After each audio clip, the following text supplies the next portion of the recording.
I just got into my office after dropping my kids off at school. I teach in about an hour, but I wanted to tell you this story. So my oldest son is 10 years old, who I feel like he doesn't know it, but he went through so much with me, adjusting to being a mom, being a full-time police wife, and all of the good things that we talk about on here. And this morning, we're watching Is It Cake Halloween, which my son loves this show. So do I. I'm a huge fan. And he says, "Mom, that girl is just like you." And I was like, "Oh, which one?" And of course she was blonde too. But he's like, "She's wearing like the bright clothes and she's just like so happy. And I bet you, like, even if she got kicked off, she'd be like, that was fun." That's literally his words. And I was like, I think that's awesome that you think that about me. Because if he had seen me when he was tiny, he would have really seen someone going through a lot of adjustment, and someone with a lot of anxiety. I had a lot of anxiety adjusting to being a first-time mom.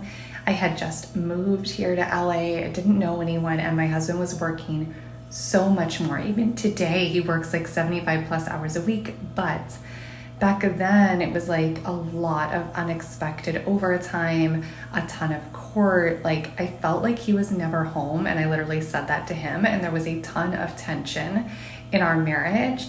And though I did try to be like the best mom I could be and always loved my kids and was trying in my marriage, it definitely took me time to realign my mindset, realign, like defining what does a happy marriage and happy family look like in a police family, and readjust my daily routines so that I could absolutely love and look forward to the days when my husband was home and when he wasn't, right? Even when I was solo parenting, I asked for help, and I integrated self-care into my daily routines and all the things I teach my clients to do. The third major piece that I worked on was communication with my husband, right? The way that I was communicating with him wasn't working. We had a lot of arguments, a lot of tension all the time.